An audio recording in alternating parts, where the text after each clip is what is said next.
Von. Von means from.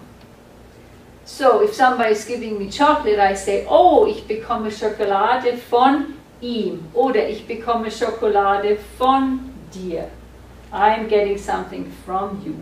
It can also mean of.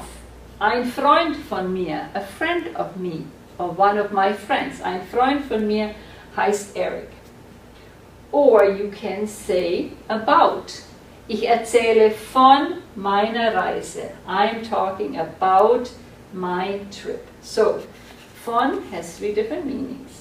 From, of, and about. And the best thing is to just look at these examples and then transfer your knowledge to similar ones.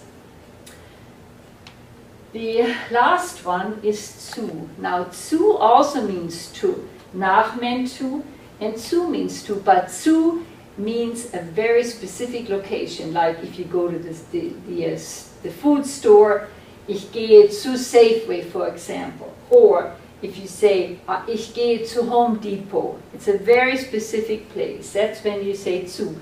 Or if you're going to a person, yeah, ich gehe zu meiner Mutter, I'm going to my mother's.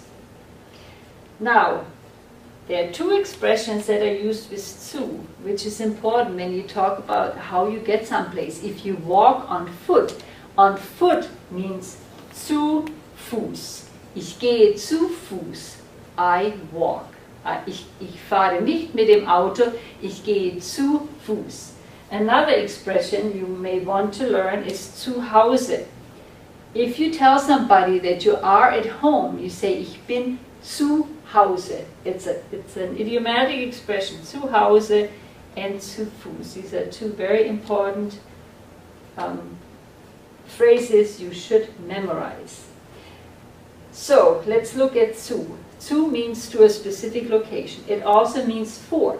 For example, I'm getting nice presents for my birthday. And for my birthday would be zu meinem Geburtstag. Or she's getting a car for her birthday. Zu ihrem Geburtstag. So whenever you get something for an occasion, you would say zu. If you're talking what you're having for breakfast, for lunch, for dinner, you also use zu. Zum Frühstück. Ich esse Eier zum Frühstück. Zum Mittagessen. Ich esse eine Wurst zum Mittagessen. Zum Abendessen. I didn't write it down, but that means dinner in the evening. Ich esse viel Fleisch zum Abendessen. So whenever you talk about a meal, what you're eating, having for a meal, you always have to say zum. Zum Frühstück for breakfast, zum Mittagessen for lunch. And then it also can mean with, if you're eating something with something else. So, ich esse Brot zum Käse. I'm eating bread with cheese. So you see, most of these prepositions have various meanings.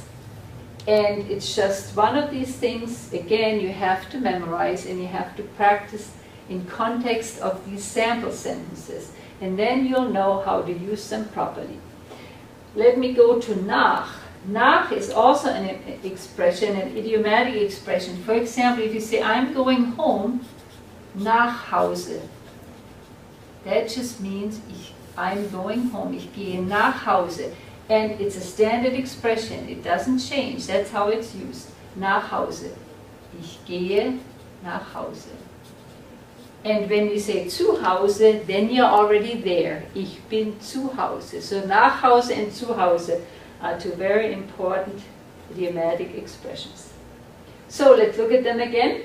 Aus, außer, bei, mit, nach, seit, von, zu are dative prepositions. And if you see those and you have nouns or pronouns following them, they need to change to dative. Aus dem Haus. Außer dem Professor, mit dem Hund, mit dem Auto, von mir, to name a pronoun. And if you write yourself a list, memorize it, and write the dative rules next to it, you should be all prepared for your next exam.